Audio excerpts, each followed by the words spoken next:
Welcome, fellow entrepreneurs, to the Entrepreneur Adventure Podcast, where we talk about Amazon wholesale and how you can use it to build an e-commerce empire, a side hustle, or anything in between. And now, your host, Todd Welch. What's up, everybody? Welcome to episode number 14 of the Entrepreneur Adventure Podcast. And in this episode, we're going to be talking about getting ungated on Amazon. We're answering questions from viewers like you today, getting ungated on Amazon, getting approved to sell different products, how to ship directly from your distributors to Amazon, and then also, if you're not finding any profitable products, what can you do?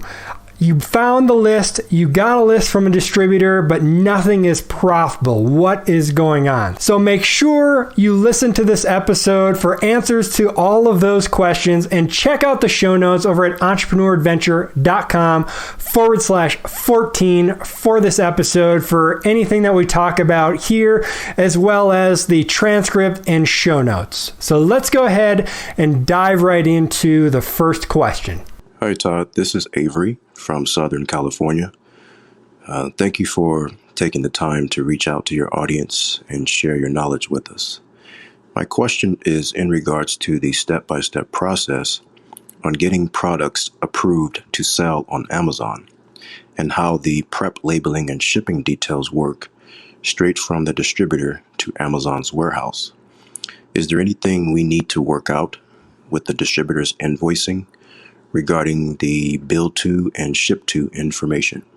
Thanks, Todd, and God bless you. Hey, what's up, Avery? Thank you so much for this question, and I appreciate you leaving it. If I'm hearing you correctly, it sounds like there is a couple different questions in there. The first one is getting approved to sell a product on Amazon, or also what we call ungating. And to get ungated, or you might run into a gated category or a gated product. And basically what that means is that you cannot sell that product without jumping through some hoops.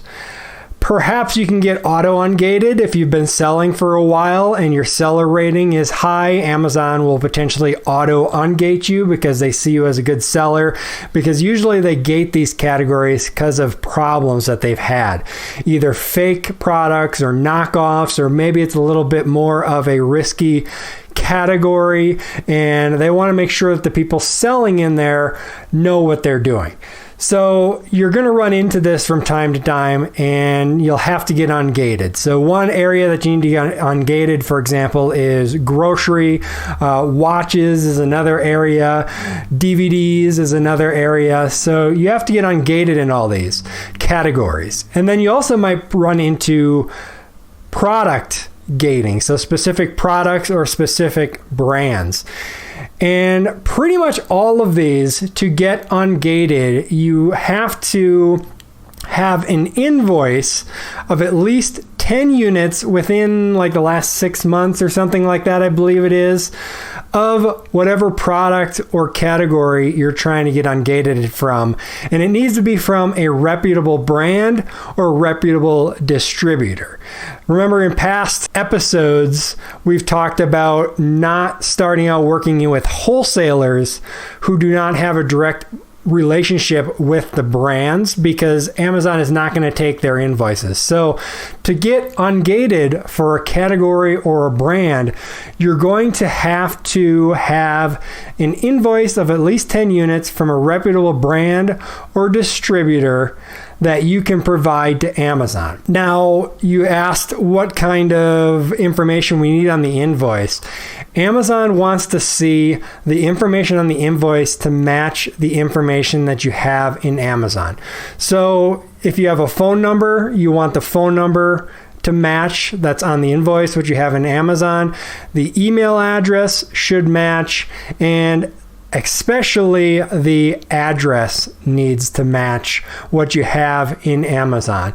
If those three things match up, then most likely they're going to accept the invoice and allow you to get ungated, assuming it's from a reputable brand and distributor that they can verify has a relationship with whatever product or category you're trying to sell. So you want to make sure the information on the invoice matches what you're putting in Amazon, including like the business name as well.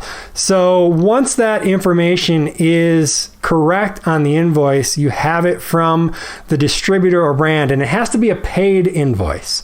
Don't be trying to send an invoice that you haven't paid for yet. They're not going to probably accept that. They're not going to accept purchase orders or things like that either. So submit that invoice when you go to try to add a product that's in a gated category or the product or brand is gated. It's going to take you to the screen that you have to submit that invoice. You submit it.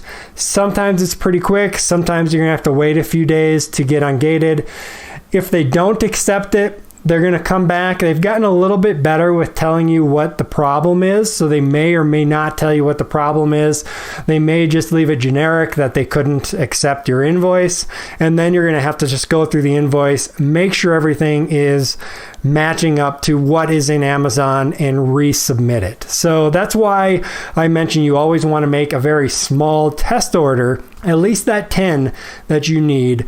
And that way, if something goes wrong and for some reason they will not accept your invoices, you're not out a big quantity, and you can try getting product from another distributor, another brand, and get ungated in that area, and then send in those remaining units that you were trying to send in before.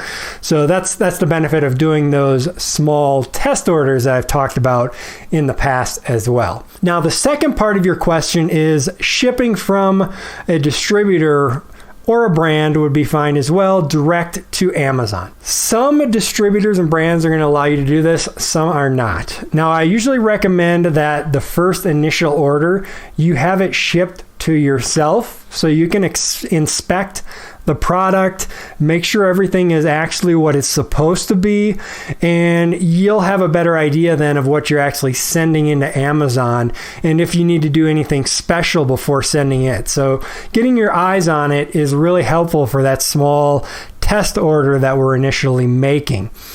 But after that, maybe you want to try direct sending it right into Amazon, and some distributors and some brands will do that. So what I usually do in the beginning, like I said, ship it to myself, inspect that small order, make sure everything's good. Maybe I'll be taking new pictures and stuff of the product.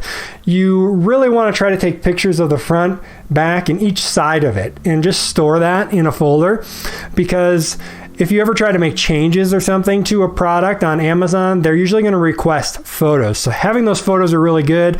A lot of times the listing is really bad. I want to get it so I can take really nice photos of it and potentially update that listing in the future as well. But then after that, I will start maybe sending it to my prep center for a little while, make sure everything is going good.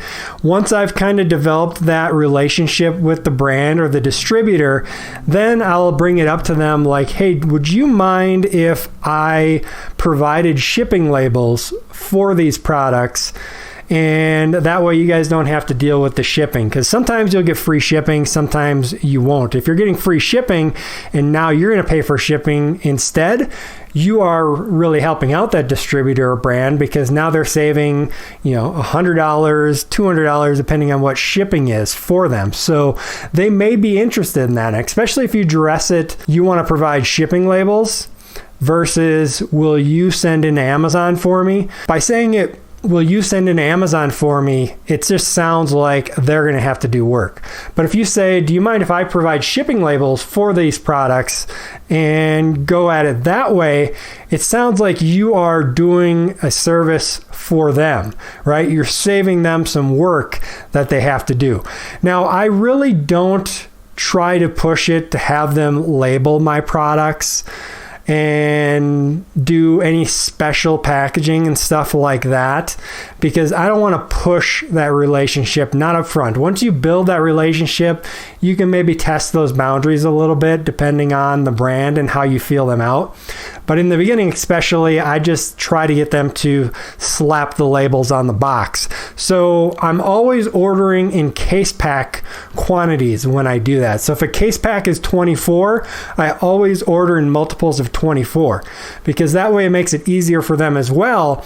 They don't have to do any boxing or anything. I just send over the labels, they slap the labels on the case pack, give it to UPS, FedEx, or whatever the case may be, and send it into Amazon for me. So with that, then, if there's any prepping that's needed, I have Amazon do that if at all possible. Like labeling is 20 cents, bagging I think is 50 cents, bubble wrapping is like 50 cents. So that stuff I just pay Amazon to do, because I'm just trying to baby step us into this. I don't want to throw everything on them like, okay, you need to put labels and you need to put them in bags and you need to put these extra labels on the box on the outside and then ship them out. That just sounds like too much work and you're going to get more no's. But if you baby step them into it, build that relationship down the line, maybe you can say, hey, would you mind slapping labels on each product? Would that be possible? And just step them into it to send into Amazon. So that's how I work it to get more of my brands and distributors sending into Amazon for me. It doesn't always work. Sometimes it works, sometimes it doesn't. So you have to kind of work through that and see what happens. It all depends on the distributors and the brands. Usually the smaller ones you have better luck with doing. The bigger ones are a little less likely to break out of their normal cycle of how they handle stuff. But a lot of the bigger ones are having those processes in place for sending into Amazon as well. So it's worth at least asking about it and finding out. If they say no, then you're just out of luck and you got to use a prep center or send it to yourself, your warehouse, wherever you are doing the prepping for the Amazon products. All right, Avery, so I really appreciate the question. I hope that answered what you were looking for. If not, let me know, record me another question and we can answer that further on an upcoming episode. But I really appreciate it. If you want to get your questions answered just like this on the podcast, make sure you head over to entrepreneuradventure.com/ask and you can record a message there and I will answer it on an upcoming episode. All right, and so the second question that I want to answer is from Mary. So let's go ahead and listen to Mary's question. Hi, Todd. And answer your question, I have found some suppliers to email using the AMZ analyzer and have gotten some good responses. However, once I download their inventory, the products don't leave any room for any profit. And a lot of the times, and most of the times, the analyzer matches the UPC with packs of maybe 3, 4, 5, 6 in a pack. And the supplier only prices 1 per pack. So it's showing in the analyzer a profit, but in fact, once you multiply by the packs, it's really a loss. I have not found even one product to sell that would have the sales to warrant a purchase. It's very frustrating at this point. I have at least 4 suppliers, but no products worthwhile. And the products that are worthwhile, Amazon is selling. So that's where I stand right now. And I really don't know what else to do at this point, but would appreciate anything or any advice you could give me. Thank you. All right, Mary, thank you so much for that question. In the future, if you leave a question, make sure you leave where you're from. I always like to hear where people are coming from. But Mary, this is a great question. And I say this with all love. Welcome to the world of selling wholesale on Amazon. This is the biggest frustration that everyone runs into, right? You open accounts, you go through all that hassle, you get the price list, and they suck.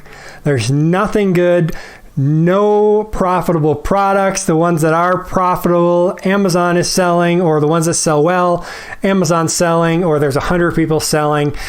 This is just part of what we have to deal with in selling on Amazon, especially us as small to medium-sized sellers, because we are not looking to spend $10 million and have a 5% margin, right? Or 5% ROI. We're looking to have that 30% ROI, 16, 17% margins so that we can be profitable and not have to have millions of dollars in the bank to buy the products. And if one little thing goes wrong, then it's all out the window. So you mentioned AMZ Analyzer, which is now called Analyzer Tools. If you guys out there are not familiar with that tool, I have a website, or I have a video, I should say, over on YouTube, and I'll put that link in the show notes. You can check that out. And it's a review of how to use Analyzer Tools, which is a software that takes the spreadsheet that you get from a supplier, analyzes all their products, matches them up to Amazon, shows you the profit and ROI and all the good stuff that you need to know. But as Mary is finding out, a lot of times nothing will be profitable. Now, before I dive into the profitable part, you mentioned that it is matching single products to multi-packs, which is awesome, really awesome that Analyzer Tools is grabbing that information. So that is a good thing. Don't see that as a bad thing. What you need to do is, it's just not seeing that it's a multi-pack. Sometimes it gets it, sometimes it doesn't. And in the software, way over on the right, if you scroll to the right, there is a column that's called package quantity, where you can update a number. If it's a 4-pack, change it to a 4-pack, hit enter, and it recalculates all of the margins and ROI and profit and everything for you. So if you see that, just update that, and then you're going to get the right numbers. So that will help you understand which ones are profitable and not profitable. So definitely, when you analyze your list, don't get super excited when you see something that looks really good, because there's a lot of factors that could turn that what looks really good into not so good. Even after you change that package quantity to the proper amount, you're not seeing anything that's profitable or it's being sold by Amazon. And that is par for the course, because what wholesale is all about is getting discounts on top of the numbers they give you. I can almost guarantee you that the initial numbers that 99% of brands and distributors give you, the initial pricing, it's not going to be profitable, because in wholesale, discounting is the name of the game. You have to ask for discounts, and you have to earn discounts, and you have to build trust to find out about unadvertised discounts as well. So number one, when you get that list, run it through your software. And when I look in the software, I am looking for anything with 0% ROI or better. And then I'm making a list of all those products that meet my other criteria, right? They are not sold by Amazon. They have enough sales per month. There's not a million people selling it already. I'd get enough sales per month. And you guys can look at some of my other videos and previous podcast episodes to find more about that, which I can link down below, to analyzing those numbers more. But we want to weed out all the ones that don't meet the other criteria and make a list of the ones that do. Put a number by it of an estimation of what we think we can sell per month. Take all those products, email the brand or distributor and say, hey, these are the ones that I think I can sell. This is the quantity that I estimate I can sell per month. Now, my initial order is not going to be this size. I want to make sure you know and understand that, because we take small orders, get our own numbers, and get our own profitability to make sure everything's good. But at an order of this size, what kind of discounts are you able to give us? Because we want to see if these are going to make sense at scale for us, even if you can't give us those discounts with the small test orders. They'll come back and let you know what their initial discounts are. A lot of times that is not even the bottom line. As you build that relationship, you can get additional discounts. If you're dealing with a distributor, a salesperson usually has a variance that they can play with, that if they give you a bigger discount, their commission is going to be lower if they give you more of a discount. But as you build that relationship up and gain their trust, and they know that you're going to be ordering lots of products from them, they're more likely to give you those discounts. There's different trade discounts that you can get for some distributors as well. So you have to find those things out by building the relationship. But you always have to be asking for the discount. So once they give me the discount, then I'm basically going through that whole profit analyzation again on Amazon, seeing if the discounted numbers make sense. If they do, awesome, I'm ordering a small test amount. And if they don't, then you need to figure out how to get bigger discounts from them, or maybe it's just a bad distributor. Not all distributors are created equal. Some of them have bad pricing, others have good pricing. So if that distributor is not having good pricing with that product, search on Google for that brand and distributor and find other distributors of that product to see if you can get distributors that are more profitable, have better pricing. Just like in business, right? Walmart's better pricing than maybe some Target, for example, right? Walmart's usually got better pricing than Target.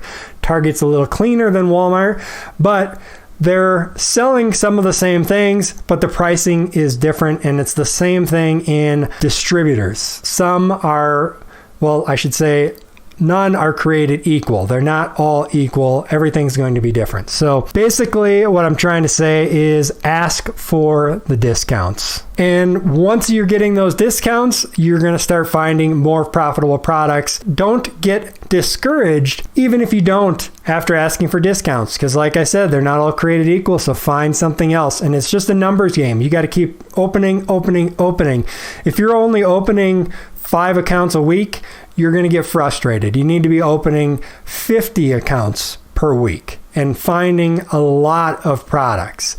So the more you can go through, the more you're going to find. That's why this is one of the things that you outsource sooner rather than later, of finding those distributors and brands and having a VA open those accounts with by filling out the applications and stuff like that. You're going to want to be the one building those relationships and stuff, but you can easily have a virtual assistant doing all the Googling, filling out all the paperwork, and that's going to save you a lot of time. So, Mary, I hope that answered your question. I really appreciate the question. It was another great one. And yeah, again, entrepreneuradventure.com/ask to ask your question. I want to hear your question no matter what it is, so I can answer it on upcoming podcasts here. All right. So with that, please, if you haven't already, subscribe to the show on whatever platform you're listening to this on, and then leave us a review. Whatever you think we got, hopefully it's a 5-star review, and I will read those on upcoming episodes. I would really appreciate it. Share this with a friend, one friend, share it to them, let them know about it. Help us grow the show, because the more listeners we have, the more it encourages me to keep helping you guys and keep doing these videos. I have to know that you guys are getting benefits from them. Helps motivate me and keep me going. I've talked about that entrepreneur roller coaster in the past. Happens to everybody. So please give me some motivation. Give me a subscribe, a like, a comment, and share this with your friends. I would really appreciate it. And head over to entrepreneuradventure.com/14 for the show notes as well.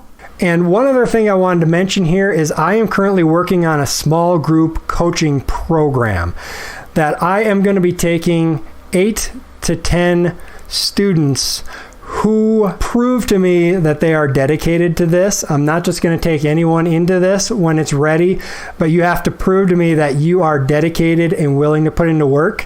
And I am going to help walk this group through getting their business started, finding profitable products to sell on Amazon, and moving their business forward. It's going to be over the course of 3 months. I'm still working on all the details, but if you're interested in something like that, make sure you're on our email list. You can sign up for that over at entrepreneurventure.com.